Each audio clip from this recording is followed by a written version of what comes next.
This is Thank You Mama, weekly lessons from mothers all around the world. Dear friends all over the world, I have a special invitation for you.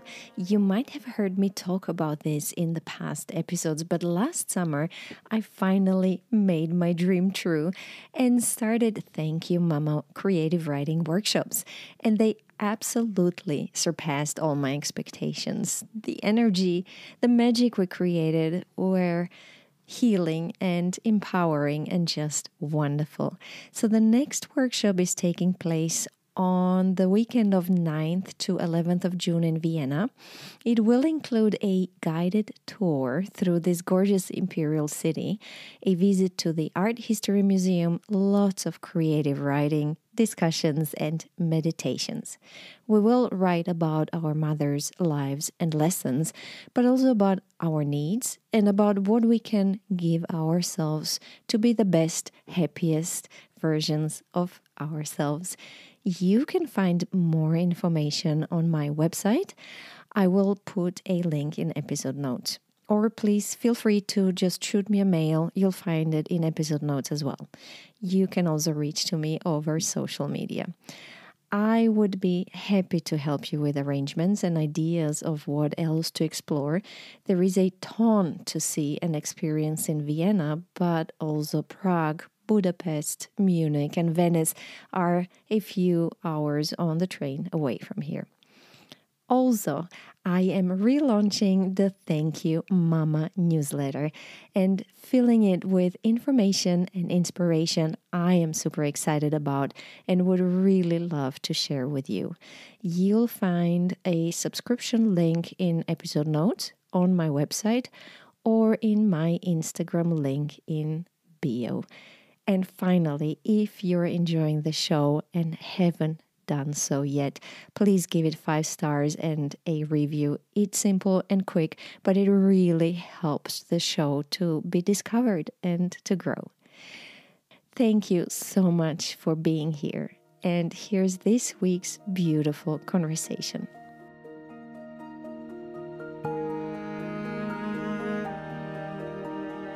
Hi and welcome to Thank You Mama. My name is Anna Teider and my guest today is Judith Holofernes. Judith is a German singer, guitarist, songwriter, and author. She was the lead singer and writer of lyrics for the German pop band Wir Sind Helden. Now, as most of my listeners come from United States, I'm sure you will not have heard of Wir Sind Helden, but Wir Sind Helden were huge stars in early 2000s. And what's interesting is partially this success came due to Judith's lyrics, which were always very full of social commentary and activism and just real life and topics that people identified with. And here's another story I love about Wir Sind Helden. The breakthrough came in 2002, but without the support of a record label. When their song Guten Tag, or Good Day or Hello in English, was widely played all over German-speaking countries on radio stations, and their self-produced music video was heavily rotated on MTV Germany. They went on to get a record label and to produce 4 more albums and receive many awards. Judith married a drummer, Paula Roy, and they had 2 children with whom, here's a crazy thing, they continued touring for around 4 years. And reading Judith's book about this, my mind just exploded. I was like, how did you manage this? But yeah, it was a lot for everybody. And the band pressed pause in 2012, but Judith didn't. Judith, I keep calling you Judith. I'm sorry. Oh, that's wonderful. Just do it. She went on to publish 2 solo albums and a book of animal poetry. And last year, Judith published a highly acclaimed book called Die Träume anderer Leute, or Other People's Dreams.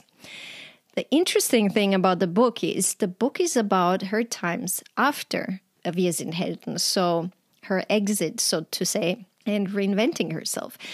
A deeply, deeply touching book. I was just telling Judith, I can't close the book. I read halfway through. It's a big book. It has 400 pages, and I'm just so deeply immersed. I can't put it down. It talks about living your childhood dream, because Judith dreamt of being a pop star since she was 12, and she achieved this. But at one point, she realized it's time I press stop on this.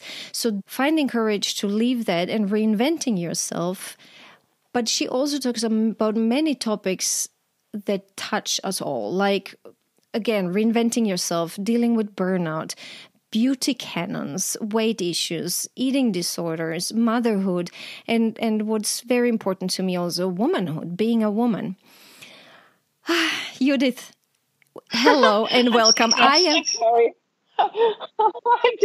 I'm speechless. That sounds so nice. Oh, God, I am so, so grateful and honored and excited to have you here. Welcome to Thank You, Mama. Thank you so much. Oh, it's so nice to hear you talk about it that way. Very nice. I'm deeply touched, and I'll tell you why. Maybe because I experienced burnout when I was 33. I think that was similar age when you went through your struggles. And my mom back then told me, this is a Christ's age. You know, this is 33 is when Christ was crucified and had to rise again. My mom was not religious, but it's interesting thinking that way. And I was fighting with very similar. I was not a pop star. I had a career in corporate, very, very successful career that I invested a lot, like you did, of my dreams and time and energy and everything. And when I burned out, it was serious. Realizing that a good thing doesn't work for you and that you need to stop it and change. And more than that, reinvent yourself. It's painful. It's hard. And this is why I'm so deeply touched by this book. But I started listening to Ein leichtes Schwert, which means a light sword. And I thought, man, if I only had this as a soundtrack when I went through my struggles with burnout. It was kind of my own burnout strategy was to write like yet more songs about it. But I mean, absurdly enough, it kind of ended me up in the same place. I know. It's just so weird because, I mean, I had quit my band fully aware that I could not keep on doing this. Yeah. And then I just felt so free and liberated that I wrote a bunch of songs about it. That you went back. And I kind of accidentally went back into the whole thing. And it really was like that. Like a couple years after that, I was there giving interviews again, doing the whole like thing again, being like, how? Why? But I love how you describe that in your book, how this was not your intention. You thought, I'm going to do this independent little thing just for myself. And then somehow, because of where you came from your success, it just sucked you in. The machinery just sucked you back in. That was very interesting to read, how you couldn't, even intending to do a smaller independent thing and not get sucked in, you do get sucked in. Yes, it's kind of, it's like... it's a little bit like a cult that doesn't want to let you go. Well, they're earning money on you, Judith. So why, Judith, I'm sorry. But why, of course they don't want, they want to see where they can cash in. I'm sorry. This maybe sounded very brutal, but no, I mean, it is. And at the same time, you have to be like reactive enough to go for it again. Yeah. And I mean, I'm an enthusiastic person, I guess. So if somebody, and also I have ADHD, I've been diagnosed a year ago, so I didn't know when I was writing the book, but it kind of accounts for a little bit of that, I think, because when people tell me that I would be good at something and something might be fun, I'm very easily distracted. from what I thought I was going to do. I know. And it sounds to me from reading the book, what sounds very familiar, and again, my mom was warning me against this, impatience. Like once I start something and have this idea in my head, I just burn. Like you start burning. This is how I read or understood the process of your first album. It was just... you were so enthusiastic about it and just wanted to see it done. It's beautiful, by the way. I love the album. I love the music is fantastic. Love it. I'm still very happy, I'm still happy I did it. Yes. Even though it kind of ended me up. It felt like I was going back into a cage that was already like wide open in a way. But then, like, I'm still very happy I kept on making music. How did you decide to write a book? This is a big, serious, beautiful book. How did that happen? Well, I guess, like, at the core, I'm pretty sure I've always been more of a writer. Yeah. Probably more than a musician, in a way, And I've always been a reader. And just basically a fan of books, And my mom's, we're going to talk about my mother, and she's a translator. So I've been immersed in a world of books from like ever since I could hold one, So it was kind of obvious that I would one day try a longer form, I guess. Because, I've been writing songs for a long time, but sometimes it would make me wonder like how much I would enjoy just sticking with something for a longer time. Because songs are short, And I've always just enjoyed the process of writing the most, like among all of the things that being a rock star entails. It was always the part that made me happiest. So when I was finally like free to do whatever I wanted, I was like, yes, I'm going to write for like 3 years. And I'm just going to sit, at my desk, on my sofa. I'm just going to do this. And did you manage to concentrate on, it's not easy, that work of diving into this one project and writing a book and just being with it for many years. How was that? I did do other things on the side. I did my own podcast. Like I have a podcast where I talk to mainly German artists about their process, I guess. And so I did that, but I think it was just the right amount of distraction, like having something else that did not make the writing seem too serious, I guess. But still I still have 2 kids at home, so getting enough time to work is always an issue. So, and it's going to be for a couple of years. I'm hoping to start the next one. I wanted to ask you about this. I'm very excited to hear that because reading this, I'm like, I want the next one, please. I want Judith to continue writing. That's so nice. I do want to. Before I even had the idea of writing this one, I've had like a pet idea for 20 years, basically about my growing up. Because I just love memoir. It's, I think, my favorite. Me too. Right? And if it's well done right, I love it. So I've always, when I was, I think, 17, I discovered David Sedaris, and other more, poetic or serious now writers. So I think that's always been what I wanted to do, I guess. So now I have this idea that's 20 years old, and I'm starting to sit down. So you're doing a prequel, so to say, to this book. You're going back in time. That's beautiful. Yes. That's beautiful. I'm very, very interested to hear. This was such an important journey for you, and a huge one that many women go through in their own ways. What really struck me is you describe this life of a pop star, a famous, successful artist, but there's so much us, sheer mortals, reading this that we can identify with. And you read this, it's like it doesn't matter if you're up there on the stage and have hundreds of thousands of people, celebrating you, or you're struggling in your kitchen. We go, and this is something I learned through this podcast, interviewing like 120 women all around the world about their mothers' lives and their lives. It sounds silly, but we all live one life, it's with a different face on it. So what I wanted to ask you is, did you learn something? Are there lessons you've learned that you could share with my listeners through this big journey? Well, I think the one basic thing that I would probably tell my younger self is to just be like much more gentle with myself, like a lot,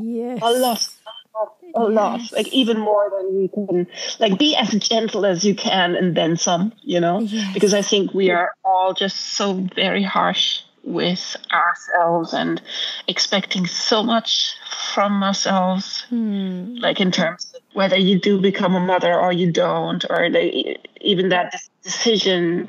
And do I work? Do I not work? How do I work? How much do I work? It's kind of unsolvable, and especially for women who do decide to have children, but basically for everybody, but maybe just a little bit more for people who have children, I would say this is really hard, and be as you can, It's gentle. It's so funny. My hips gave up this Christmas. I couldn't move for 2 weeks. The whole Christmas holidays, I couldn't sleep, couldn't move. And so now I go to this physical therapist. I found this amazing person. She's more like my psychiatrist and a healer than a physical therapist. And in the first session, she looked at me and she said, the thing that you and I are going to work on is you relaxing and learning to let go. And I started crying. We have only this one body and soul. Yes. Yeah, I mean, I've had health issues all my life.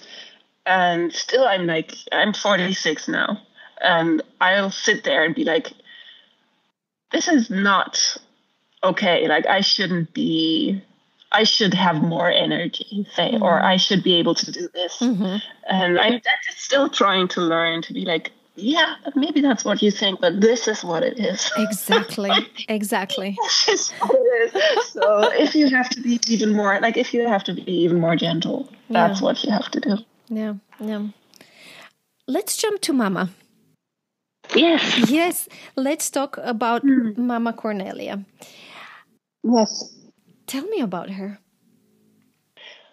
My mom is a literary translator. So she translates mostly American books into German, which is, I guess, probably at the root of my love for reading. She got me in the 70s when she was still married to my dad in Berlin.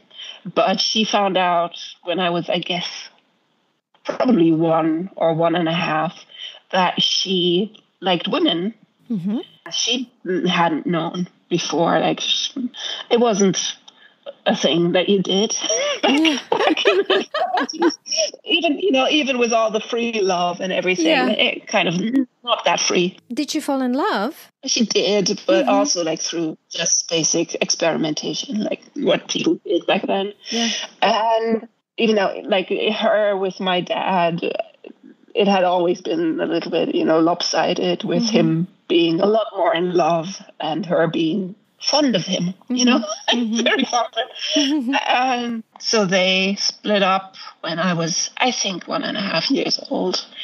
And I think when I was 6, we moved to, And this is interesting because I don't know if this will translate, but if you say what I'm going to say in Germany, everybody's going to be like, Let's translate it, Judith. Yeah, we'll try. Okay. We moved from Berlin in the 70s, which was very, like open-minded, freaky, think like basic commune structures, shared living. That was Western Berlin? Western Berlin, yeah. And then we moved when I was 6, and I started school in Freiburg, in Breisgau, which I know is one of the most conservative. Yeah, it is kind of conservative, but in like a green way. Okay. It's a lot smaller. It's a lot more, I would say conservative, but it's always also been like a green haven. So it's kind of lefty, but still conservative and just provincial, in a way, in a nice way. But it's a lot smaller. And when we moved, I had the first, I think, culture shock of my short life, because that was kind of, when I noticed that I was different. You were a punk. I read that your kids in school would tell you you're a punk because you came from Berlin. Yes, because everybody in Berlin was a punk, and I couldn't even I don't know. I just didn't really fit in. Like now I know I have ADHD. It makes a lot more sense also, because it wasn't just on the surface that I wasn't fitting in. It was also like just being spacey and, like a very, very, very creative type. How did she deal with this new environment? It wasn't as new for her, I think, because she grew up in the south of Germany. So this is the very south of Germany. Freiburg it's a lovely place, and it's a place that a lot of Americans visit because it's so old. You'll just have Americans in the streets going, oh, wow, this is so old. Everything's like cobblestone and little quaint rivers, and it's very pretty. And she grew up around there. So for her, I think it was not as much as a shock. And it was probably relaxing, because I think Berlin at the time was quite something, especially with a kid and on your own, big and dirty and rough, pretty rough. I loved it. I mean, everybody loved it, but it's rough. Kind of a little bit, probably like New York in the 70s, I guess. Yeah. With the added thing of being enclosed by Eastern Germany. So whenever you had to leave the city or wanted to, you'd have to go through all the checkpoints. God. Yeah. It was a very special situation. You had the wall like dividing the place, and you would just walk your kid and walk into the wall, basically. Crazy. But let's go back to Mama. So was she happy now that she was not with a husband and in green? Yes, I think she was, absolutely. I think it was a relief for her to be in a place that just had a very friendly pace in a way. It's very laid back. I think it probably translates to some places in the US or in the whole world where that people are just very laid back. Everybody goes hiking and walking and playing ping pong all day long, but still reads books and, You write in your book, you describe your relationship in the book, it's very beautiful. It reminded me of my relationship with my mom, where you write about how it was two of you. And it was I had the same thing. My dad left when I was 9. And at first it was very hard on my mom. But then we found this harmony where it was so easy, as you write. It was beautiful how you write. It was so easy. It was Mom and me, and we were a team, and everything was so easy. But on the other hand, once you got married and had your family, you didn't have a blueprint for that. That was interesting. Yeah, I think it still is something that I'm grappling with, I guess, because I very obviously wanted this. Like, I've been married I've been with my husband for 20 years. and we were in that band together. But basically we've had a very crazy family in the beginning because of the touring and everything. But basically, structure-wise, it's mom, dad, 2 kids, and it's something that I have not experienced. I felt like I had to make every decision, or still do. I still have teenagers at home, so I still have to make every decision from like a wide variety of choices, basically from, I guess, what I've read in books or seen with other people. I'm like, are we going to be a family that, I don't know, goes hiking?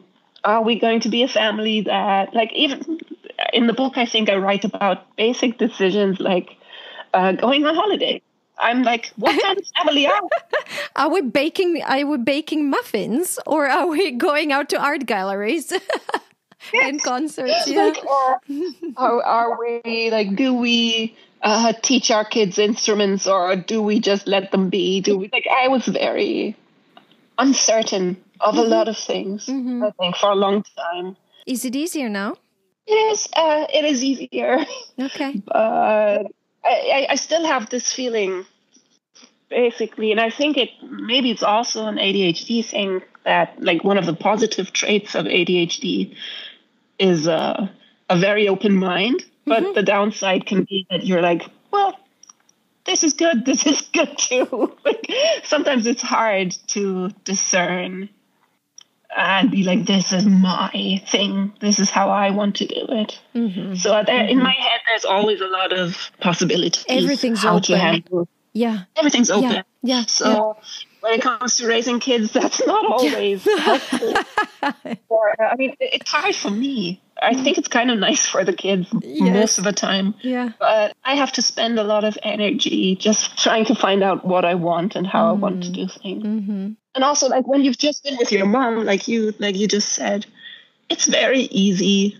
It can be very easy. We were blessed to have moms with whom we had this relationship. We have to acknowledge that there are many women out there that had difficult relationships with their moms. So, absolutely, yes. It was just it was easy in our case, and it was kind of not conflict-free, but there was a little conflict, I would say, because it was just us.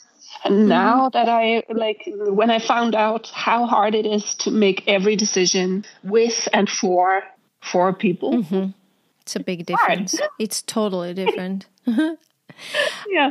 I would like to hear a little bit about her during your big success. How was that for her? Was she supportive?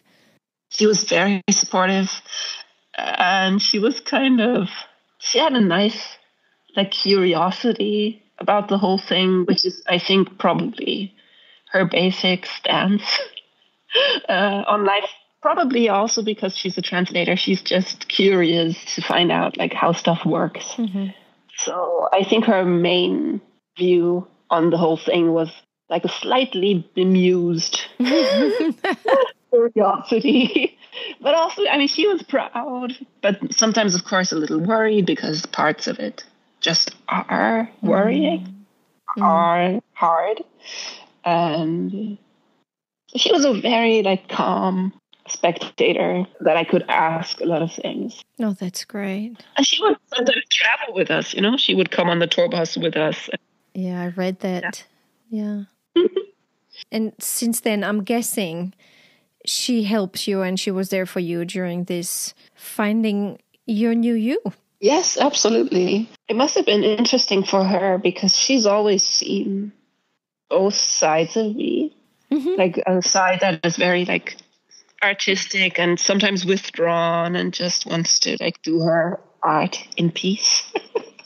And then also she knows that I've always wanted to shine and be on stage, and she knows it's the same person. She's one of the few people who can kind of make a whole image out of that. So I think she was happy to see me move into a healthier direction. Yes. And especially when I started with Patreon, because one of the basic steps out of the conventional business of it all was going on Patreon to be a crowdfunded artist. And I think that just aligns very much with her own understanding of art. And I think she felt it was probably safer for me, but that's just a guess. Mm-hmm. Judith, let's learn from her. I'm so curious about what do you feel are most important lessons or things you've learned from her? The basic thing is, like, if you grow up, or when you grow up with a lesbian mom in the 80s and 90s, in a small town in Germany, you get a very, very, like, ingrained, deep sense of tolerance and openness. Mm-hmm. Like, I never questioned that there's a lot of ways or paths to happiness. Mm-hmm. It was just what I saw. So I think tolerance is just something that you kind of get with the mother's milk. Yes, When you yes, grow up like that. That's a basic thing. And I think the openness and curiosity that comes with being a translator, because when you translate books, and she translates fiction, mm-hmm. She has to, like, for a certain time, she has to become an expert in the most absurd of things. You know, she has to become an expert in, I don't know, elves and underground creatures. When she translates something that is fantasy, she has to become an expert in, I don't know, planet mining. That was one of her last things that she translated, something, I think, Philip Kerr, who wrote about, I don't know, I'm probably getting it wrong, but for everything that she translates, she has to become an expert. So she has this curiosity and openness towards things that she does not instantly understand. And I think that's a very helpful outlook when you're like, I have no idea what this is. I don't understand this. I am not an expert yet, but I can learn everything. Did this help you? I think so. I mean, it does help me now, of course, you know, with writing and with my outlook on humanity, I guess, you know, with like writing about people and how they take and just being perceptive, I guess, is what comes naturally when you are curious about how the world ticks. And that's just a basic writing skill, is like looking at things closely and trying to understand and make stuff visible that probably isn't in the first place. What I loved in the book is, and I was just telling my husband today about it, is that you do not... This is how you wrote. You know, you didn't take things for granted. You're describing a tour of a pop band, and then you start telling us about a tour bus. What does a pop band's tour bus look like? And I was so grateful for these moments, or backstage at an award ceremony. I love, and as you're speaking, I'm connecting that to your mom's curiosity and learning new things. That you served us. You know what I mean? You while writing, you served our curiosity, and you were immediately like, "Here, learn this. Here's something new for you to learn." So I'm reading this, and it was beautiful to learn about a new world. That's so nice, because that was part of what I wanted to do. Because when I started writing, I was only doing it for my patrons. And in the beginning, I thought, well, this is a very, very specific, life story. And I guess there's probably 3 other people in the whole world who, I don't know, married within their own band and had kids and went on tour with them. Like this, I don't know. I think the target group for this is like 5 people, you know?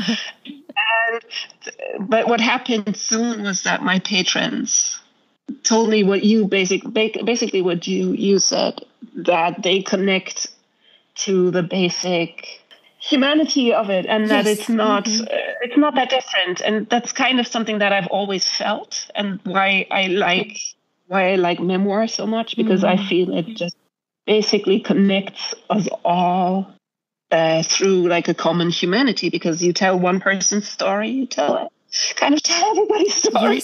Yes, so, absolutely. And that's absolutely what I think I got from my mom. This like outlook that life is basically interesting. It's basically interesting, and you want to understand. Exploring. Yeah. And I mean, if it's a little bit on the odd side, like touring is the better, Do we have more? Do you have other lessons or things? I mean, of course, millions.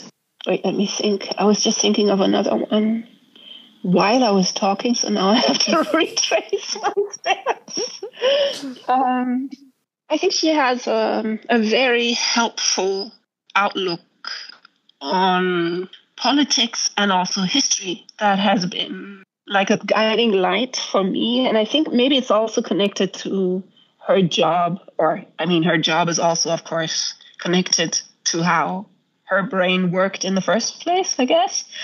Like whenever I get panicky about world events or climate change or Ukraine or, like whatever darkness is happening in the world, I feel that she has a bird's eye view on things and she manages to kind of pull me back with her. And I feel like I can pass that on to younger people also, because I meet a lot of young people because I'm also a little bit of an activist. So I meet a lot of young people who are activists, and a lot of them are just very, very scared, just scared.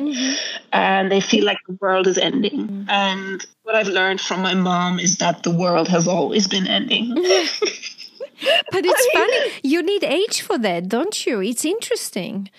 You need to have lived certain amount of time and read and learned. You can't know this as a young person. When I was young, it was helpful for me to have her say this, Yeah. And of course, not belittle the pain and the fear. It's real. And probably the world is ending just a little bit more than it was before. Yeah. But also, I'm a big fan of constructive journalism. Yeah. And I feel like my mom was basically had this constructive journalist view on world proceedings, but before it was invented, I want to ask you, because you're talking, this is the second time you already mentioned this, her looking at things so widely.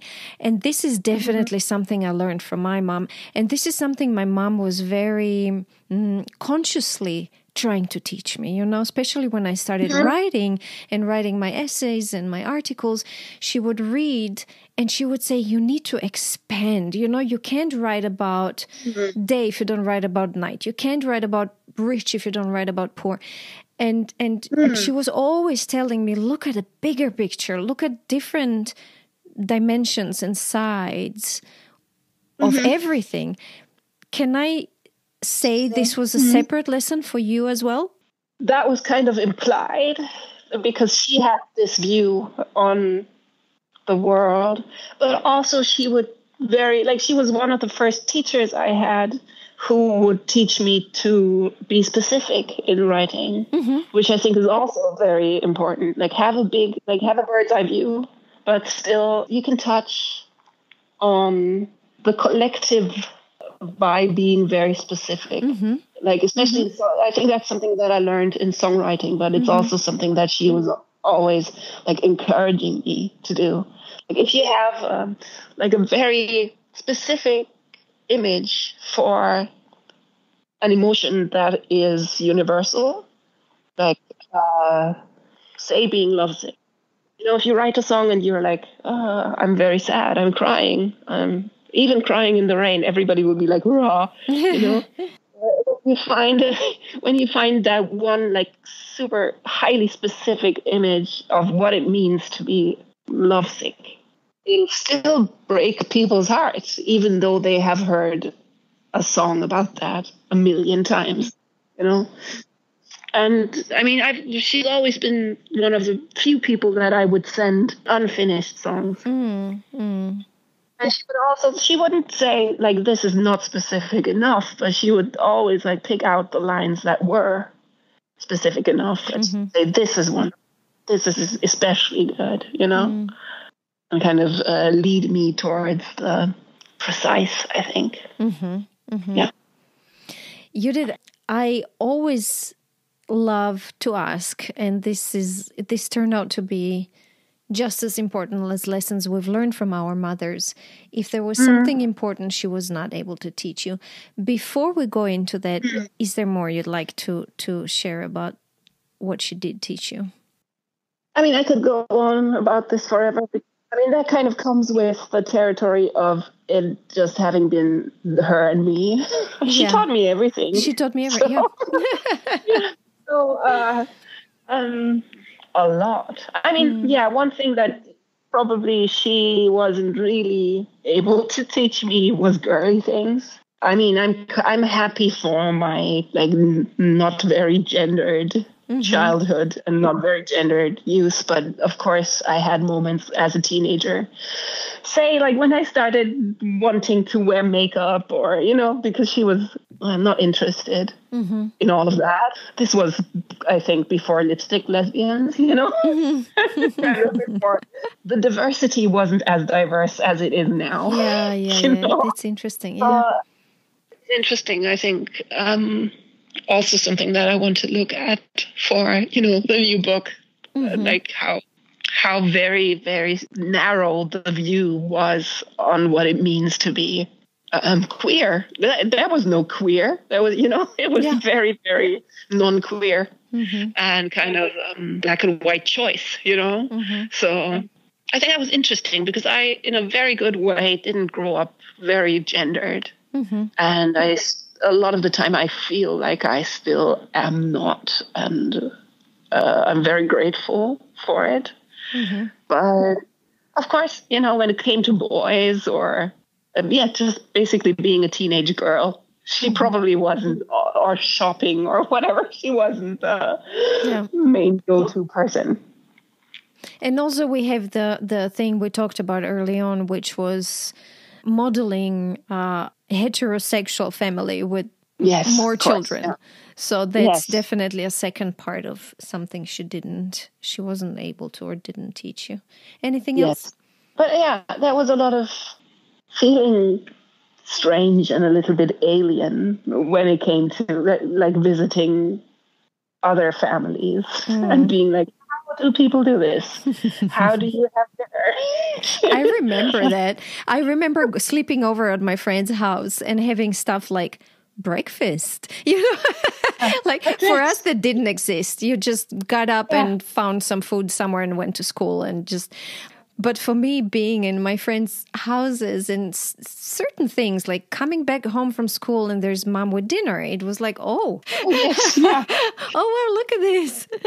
That's like the things that I now have to make up as I go along, where I'm like, am I cooking or not? Do I bake? I know. Yeah.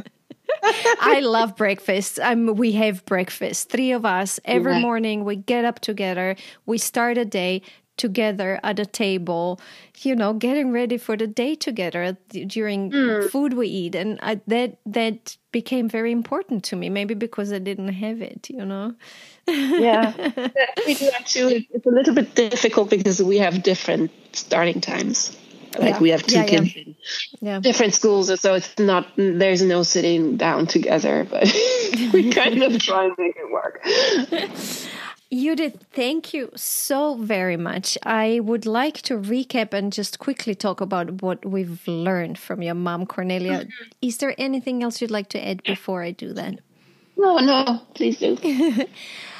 We learned from Mama Cornelia's lessons the deep sense of tolerance and openness, which I love how you said you can only get with your mother's milk. I really think this is so important to keep in mind, that we need to model this for our children. They can't learn it later on, or very, very difficult. It's hard. The next one is openness and curiosity that came to her with being a translator, towards learning new things and learning things you don't understand at first. Then I have a very wide outlook on politics and history. that you said was your guiding light and that helped you whenever you would get nervous about where the world is going or is it ending or not. I love it how you said, but the world was always ending. I totally feel the same way. So I wrote out this bird's eye view again because I think that's very, very important as well, teaching our children to look at wider pictures. But also I wrote this down, how she taught you in your writing to be specific and that a specific thing can touch into our collective feelings, which I think is very, very important. And maybe we can connect this to your book because, again, this is a very specific book about a person who was a pop star and toured with her husband and children, but still in this specificity, it touches, as I said, it touches us all, you know. And then I wrote number 5. She taught me everything. Yes. And then we talked about things she was not able to teach you or didn't teach you. You said girly things. And we also talked about this blueprint or model of a family, of a, I want to say again, a heterosexual family with a couple of children. I think this is it. Yes, yeah, I kind of rounds it up. That was so much fun. Yeah, it was beautiful. And I want to mention again, because I asked you about your big lesson that you've learned through your big journey. And we talked about being gentle with yourself. This, I love it how you said, if I could tell my younger self one thing, it would be much, much, much gentler with yourself. I think as women, we always have to remind ourselves this. Absolutely. Many of my guests talk about self-care and talk about how this is something that they didn't learn from their moms. This, taking care of yourself as well and not just of others the whole time. This is something we women tend to do. Absolutely. Judith, thank you so much again. That was a joy. It was really, I had so much fun. Thank you for writing this beautiful book. I'm very excited. I still have half of it to read. Well, let's have our fingers crossed that it gets translated. Because, I mean, it's a very specific book. And I don't know if it works without knowing my band and knowing who I am, without knowing German. I think it does because you describe everything so well. You know, it wouldn't if you took some certain things in the book for granted.